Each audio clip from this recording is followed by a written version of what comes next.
ஆசீர்.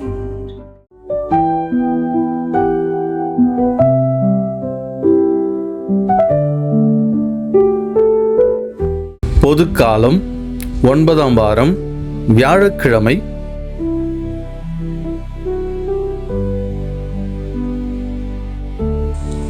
தாவீதின் மரபில் வந்த இயேசு கிறிஸ்து இறந்து உயிர் பெற்று எழுந்தார் என்பதே என் நற்செய்தி. இதனை நினைவில் கொள். இந்நற்செய்திக்காகவே நான் குற்றம் செய்தவனைப் போல சிறைப்பட்டு துன்புறுகிறேன். ஆனால் கடவுளின் வார்த்தையை சிறைப்படுத்த முடியாது. தேர்ந்து கொள்ளப்பட்டவர்கள் மீட்பையும் அதனோடு இணைந்த என்றுமுள்ள மாட்சியையும் கிறிஸ்து இயேசு வழியாக அடையுமாறு அனைத்தையும் பொறுத்து கொள்கிறேன். பின்வரும் கூற்று நம்பத்தக்கது. நாம் அவரோடு இறந்தால் அவரோடு வாழ்வோம், அவரோடு நிலைத்திருந்தால் அவரோடு ஆட்சி செய்வோம். நாம் அவரை மறுதலித்தால் அவர் நம்மை மறுதலிப்பார். நாம் நம்பத்தகாதவரெனினும் அவர் நம்பத்தகுந்தவர், ஏனெனில் தம்மையே மறுதலிக்க அவரால் இயலாது. இவற்றை நீ அவர்களுக்கு நினைவுறுத்து.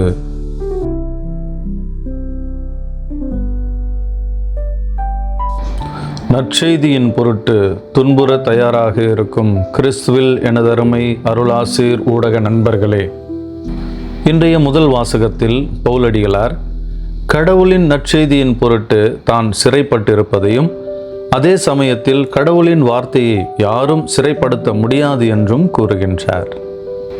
பவுலடிகளாரின் இந்த செய்தி ஒரு பக்கம் ஆறுதலையும் மறுபக்கம் ஒரு ஆழமான அர்த்தத்தையும் தன்னிலே தாங்கியதாக இருக்கின்றது.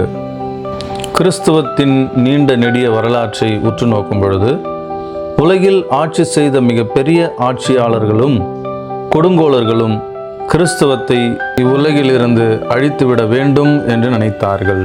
அதற்காக அவர்கள் பல்வேறு முயற்சிகளை எடுத்தார்கள்.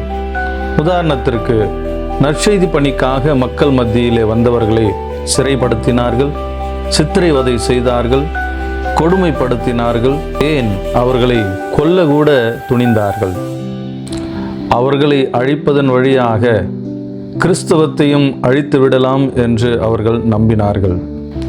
ஆனால் வரலாறு நமக்கு கற்றுக் கொடுக்கும் பாடம், ஒரு பக்கம் நற்செய்தி தாங்கி வந்தவர்களை எந்த அளவிற்கு அவர்கள் கொடுமைப்படுத்தினார்களோ அந்த அளவிற்கு நற்செய்தி இன்னும் வேகமாக பரவ ஆரம்பித்தது என்பதுதான் உண்மை. இதையே இயேசுவின் வாழ்விலும் அவர் வழிவந்த சீடர்கள் வாழ்விலும் நாம் பார்க்கின்றோம். அவர்களுடைய நற்செய்தி பணிக்கு ஏகப்பட்ட தடைகள் விதிக்கப்பட்டன. இதன் காரணமாக இயேசு சிலுவை சாவியை சந்திக்க வேண்டியிருந்தது. அவருடைய சீடர் மத்தேயு எத்தியோப்பாவில் வாளால் வெட்டி கொல்லப்பட்டார். பேதுரு தலைகீழாக சிலுவையில் அறையப்பட்டார். பெரிய யாக்கோபு எருசலேமில் தலை வெட்டப்பட்டார். பர்த்லமேயு உயிரோடு எரிக்கப்பட்டார்.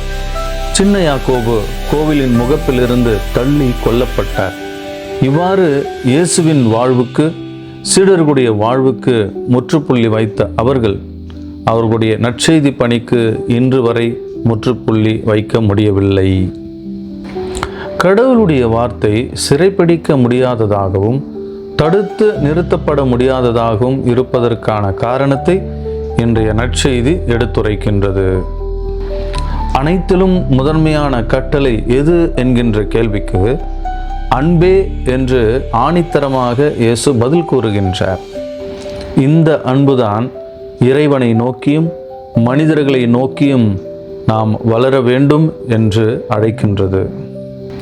கட்டளைகளில் முதன்மையானது மட்டுமல்லாமல் நற்செய்தியின் சாராம்சமாகவும் இருப்பது அன்பு.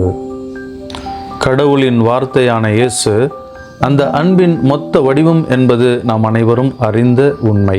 எனவே கடவுளின் வார்த்தையை சிறைப்பிடிக்க முயல்வது என்பது அன்பை சிறைப்பிடிக்க முயல்வதற்கு சமமாகும். கடவுளின் வார்த்தைக்கு தடை போடுவது என்பது அன்புக்கு தடை போடுவதற்கு சமமாகும்.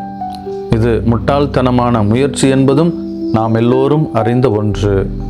இன்று கூட நற்செய்தி போதிப்பவர்களுக்கு எதிராகவும் அதன் மதிப்பீடுகளை வாழ்பவர்களுக்கு எதிராகவும் எத்தனையோ தடைகள் போடப்படுகின்றன.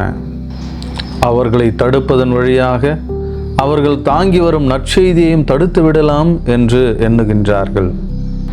ஆனால் புனித பவுல் கடவுளின் வார்த்தையை சிறைப்படுத்த முடியாது என்ற செய்தியையும், இயேசு தரும் அன்பிற்கு யாரும் தடை போட முடியாது என்ற செய்தியையும் உள்வாங்கியவர்களாக நமது கிறிஸ்துவ வாழ்வை முழுமையாக வாழ முயற்சி செய்ய வேண்டும் என்கின்ற அழைப்பை நம் ஒவ்வொருவருக்கும் கொடுக்கின்றார். நற்செய்தி பணியில் வரும் துன்பங்களைக் கண்டு துவண்டு விடாமல் துளிர்விட்டு எழுகின்ற மரங்களாக வாழ வலுப்பெறுவோம். வல்லமை தேவை தேவா, வல்லமை தாரும் தேவா, இன்றே தேவை தேவா, இப்போ தாரும் தேவா. பொழிந்திடும் வல்லமை, உன்னதத்தின் வல்லமை, ஆவியின் வல்லமை, அக்கினியின் வல்லமை. பொழிந்திடும் வல்லமை, உன்னதத்தின் வல்லமை, ஆவியின் வல்லமை, அக்கினியின் வல்லமை.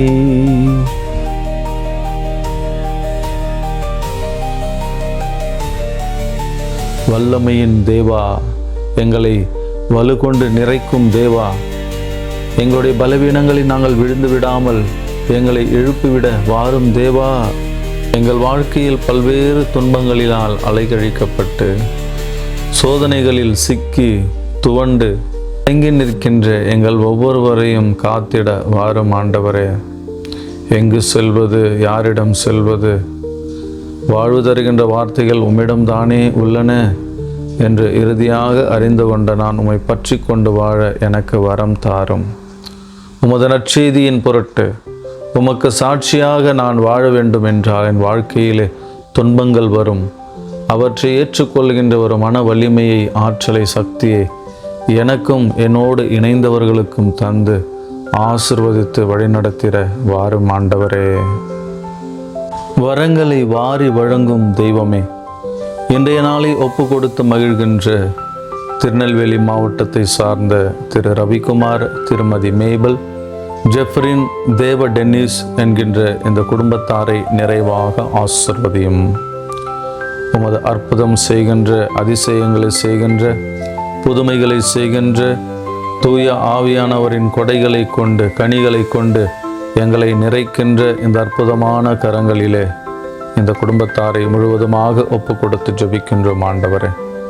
இதோ இந்த நாள் வரை எந்த ஒரு குறையும் இல்லாமல் நல்ல உடல் உள்ள சுகத்தை கொடுத்து, ஆன்ம நலத்தை கொடுத்து, இந்த குடும்பத்திலே இவர்கள் தினந்தோறும் வேண்டிய ஜெபங்களை, மன்றாட்டுக்களை, தேவைகளை எல்லாம் நீர் செவி சாய்த்து அவற்றை நிறைவேற்றி இந்த குடும்பத்தை ஆசீர்வதித்து வழிநடத்தினீரே ஐயா. உமக்கு நன்றி செலுத்துகிறோம், உம்மை போற்றுகிறோம், உம்மை புகழ்கிறோம். இதோ இந்த நாளிலே சிறப்பாக மீண்டும் ஒரு முறை இந்த குடும்பத்தை நிறைவாக ஆசீர்வதிக்கவும்.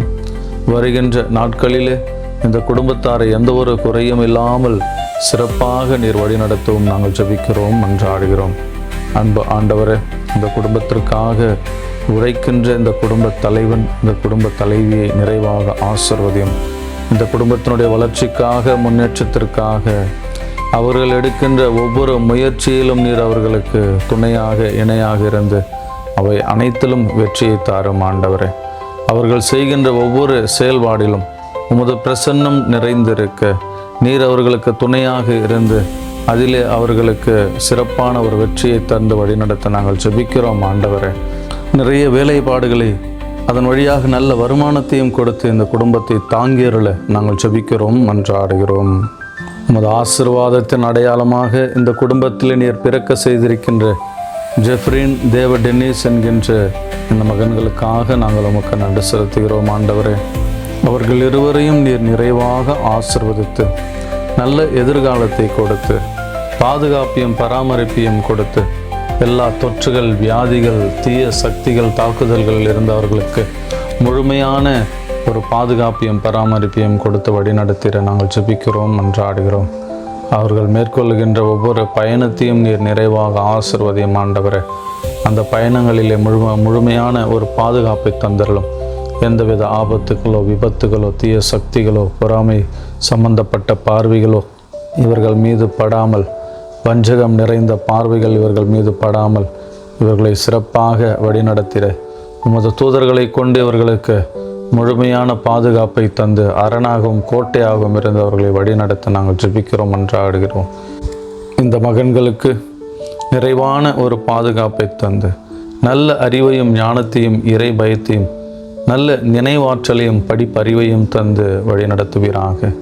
வருங்காலத்தில் இவர்கள் சிறந்த மகன்களாக உருவெடுக்க, கீழ்ப்படிதலிலும் நன்மை செய்வதிலும் சிறந்தவர்களாக விளங்க, மற்ற எல்லா குழந்தைகளுக்கும் எடுத்துக்காட்டான மகன்களாக இந்த மகன்கள் விளங்க செய்திருள வேண்டும் என்று நம்மை மன்றாடுகிறோம். அன்பு ஆண்டவரே, இந்த குடும்பத்தை சிறப்பாக ஆசீர்வதித்து வழிநடத்தும். எல்லாம் வல்ல இறைவன், தந்தை, மகன், தூய ஆவியார் உங்கள் ஒவ்வொருவரையும் நிறைவாக ஆசீர்வதிப்பாராக. ஆமென். Praise the Lord. இயேசுவுக்கே புகழ், இயேசுவுக்கே நன்றி. மரியே வாழ்க.